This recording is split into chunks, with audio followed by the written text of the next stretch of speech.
kita ini ruang lingkup sekolah, belum antar sekolah. Itu maksudnya ini. Dan dapat dioptimalkan dengan fokus untuk diskusi tentang bagaimana ya temuan-temuan kita bagaimana. Itu yang dimaksud. Terus berikutnya ya, di dalam komunitas belajar di sekolah para guru dan tenaga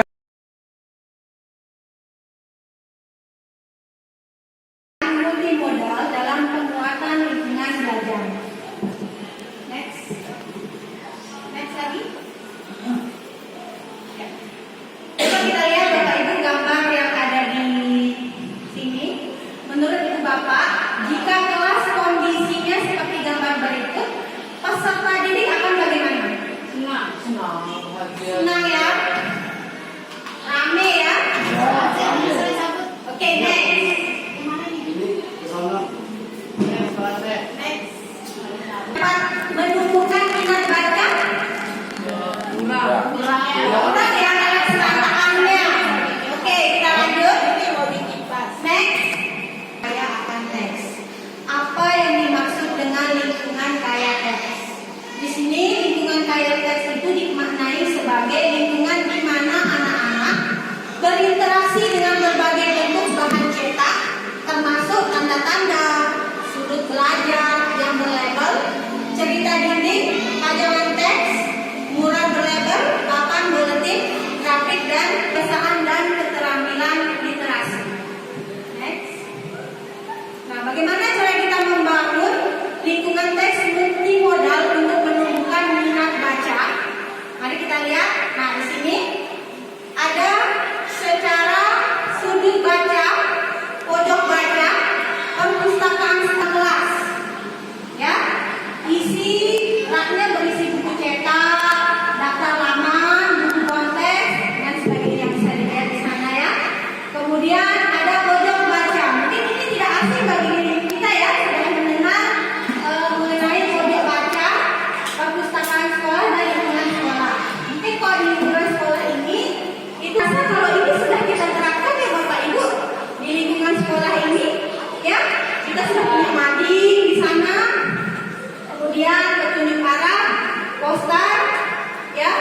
Kemudian perpustakaan sekolah sudah ada. Kemudian pojok baca. Mungkin ini yang masih diperlukan untuk pengembangannya di setiap minat baca. Yaitu dengan cara-cara seperti tadi, membuat pojok baca. Contoh, dari kelas 2 saya mengajarkan. Contohkan aja Bu ya, secara langsung bagaimana membaca nyaring yang bisa kita terapkan di kelas masing-masing. Yang pertama tadi langkah-langkahnya adalah kita perlihatkan dulu sampul buku kepada anak-anak dan tanyakan kepada anak-anak kira-kira ini menggambarkan tentang apa. Assalamualaikum anak-anak. Nah, coba lihat buku apa yang dulu bawa. Gambar apa yang di sini tertera? Orang mendorong? Ya. Orang yang sedang melukis? Ya. Coba kita lihat sekarang. Judul dari buku ini adalah tentang keajaiban dunia warna. Ya, di sini penerbitnya adalah Rakyat Putra Persada. Oke anak-anak, mari kita lihat apa isi dari buku ini ya. Wah, ada gambar di sini.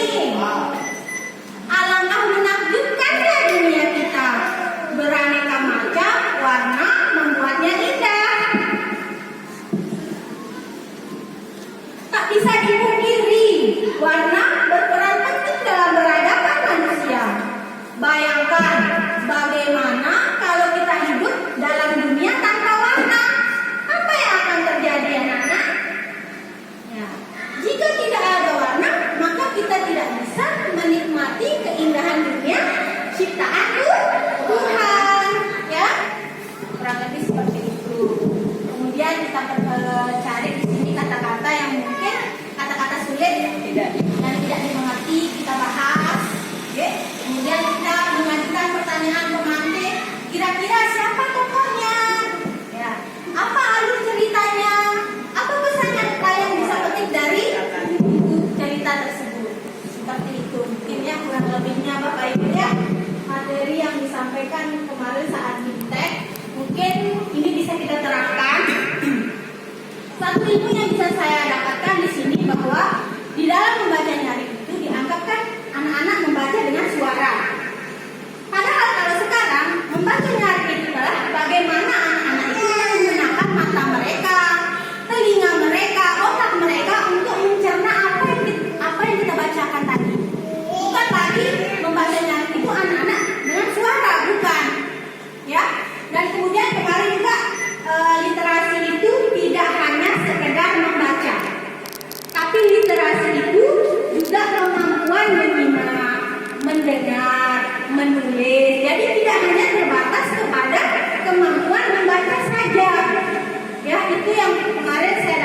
tersebut.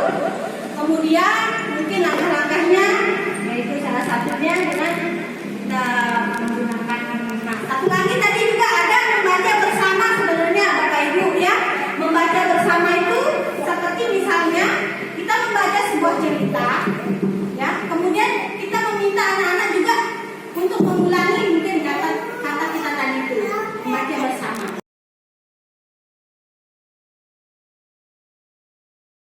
Kali ini Bu Guru akan membacakan sebuah cerita. Ya. Coba kalian lihat buku cerita ini, kira-kira dia mengisahkan tentang apa?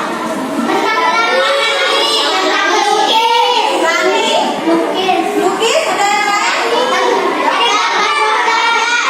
Oke, sebelum kita mulai, Bu Guru akan tunjukkan dulu ya. Ini adalah buku yang berjudul Keajaiban Dunia Wayang.